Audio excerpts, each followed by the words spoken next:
السلام عليكم ورحمة الله تعالى وبركاته ولكن شافعي كرتة maantay waxaan rabaa inaan muuqaal cusub aan duubo sida u jeedaanba kulli hidii dhaqankii waa aragtiin marka waxaan rabaa inaan ugu bashaareeyo dadweynaha ku nool Belgium iyo nawaaxigeeda inay imaadeen dharkii hidii dhaqanka ay weydii jirteen wax badan ugu dambeyntii way soo gaareen wayna imaadeen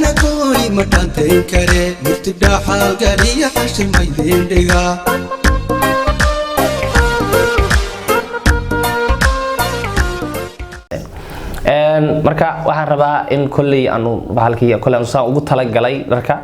reer Belgium inta badan waxa waaye dharka hidii dhaqanka waxyaabo badan lagu qabtaa not only in macnaha dharka aan u soo gaday dhaanta kaliya waxa jira barnaamij African culture marka qaar sanadkii hal mar ama labadii sano hal mar la qabto barnaamijkaas oo inta badan ka dhaco dalka Belgium iyo nawaaxigeeda lagu kana soo qayb galaan wadamo badan oo kala duwan labada kun iyo 19 waxa jira barnaamij African culture oo lagu qabanayo Belgium oo aan ka qayb galay. I want to introduce the first performance of this show is from Somalia. You know, all the way from Somalia. They're going to give us a cultural dance moves from Somalia. And the name of the dance is Dantok.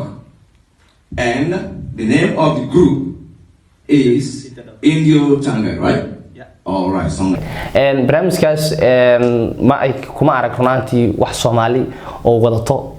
hidii dhaqanka ama sameynaysa ficilada Soomaaliyeed hidii dhaqanka marka laakiin wadamada ka soo qayb galay sidoo kale Nigeria, Kenya,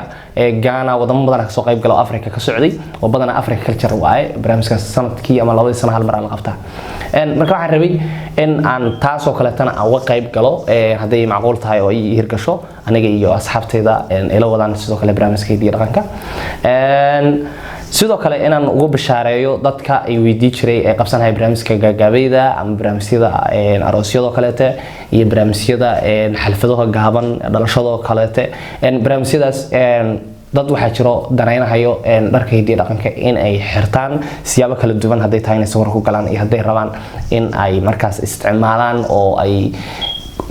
ku isticmaalaan dharka hidii dhaqanka Soomaaliyeed marka intaba waan ihaya si gaar ah ayaad ila soo xiriiri doontaan waxaan sameyn doonaa maanta aniga iyo asxaabteyda in aan sawir ku galno dharka ogeysiyo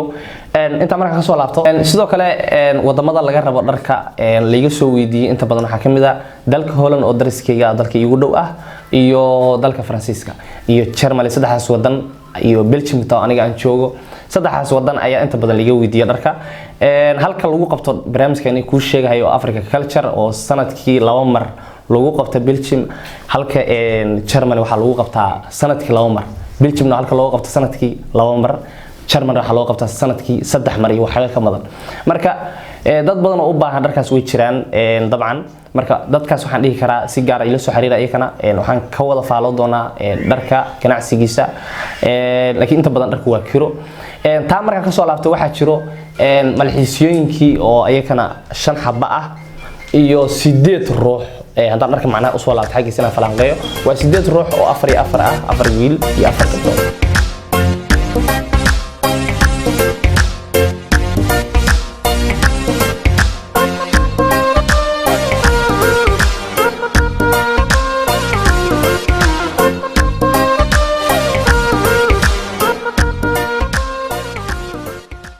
iyo 5 ruux oo gaar ah oo malxiisooyinka ah iyo aroosada oo ayagana sidoo kale dharka hidii dhaqanka ah waaye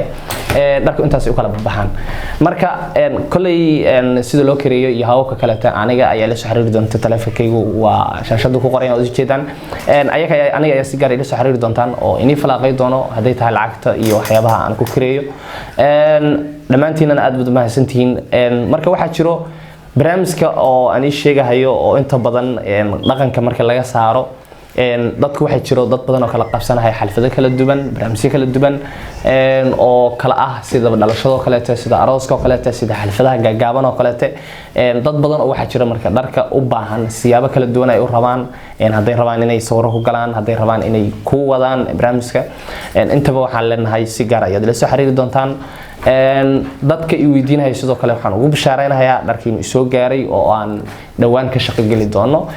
iminka hadda waxa booq garaysan oo hadda already appointment ka samaysta dharka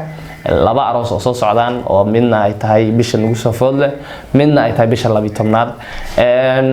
intaas ka sukow marka waxaan rabaa dharku kulli waa 8 ruux 8 ruux marka waxa jiro dad maanta kala barnaamij leh iyo dad bariyo kala barnaamij leh dadkaas oo kale waxaan rabaa labadooda in dharka ay wada gaaraan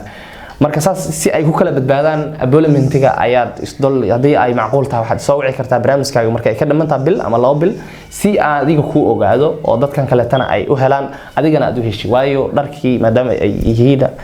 hal joog oo hal group ah laba xalfadood ama laba meelood inay kala tagaan macquul ma noqonayso sidaa ligeed waxaan sameyn doonaa in aan appointment ka sameeyo oo aan inoo soo sheegto waqtiga rabto barnaamijka balana aan kaaga qabsano si qoladan kale tan aan ugu sii fududeyno kulay xalfad walba la qabanayo ama barnaamij walba la qabanayo dalka Belgium ama qurbahan lagu qabanayo ma dhaafo hal maalin ama 2 maalin wax u dhaxeeyo waayo inta uu ku kooban yahay وانا mahadsantii insha Allah qof walba u baahan information u baahan oo kala soo xiriir kara telefoonka lambarka ee shaashada ka aragtaan adana mahadsantii assalamu alaykum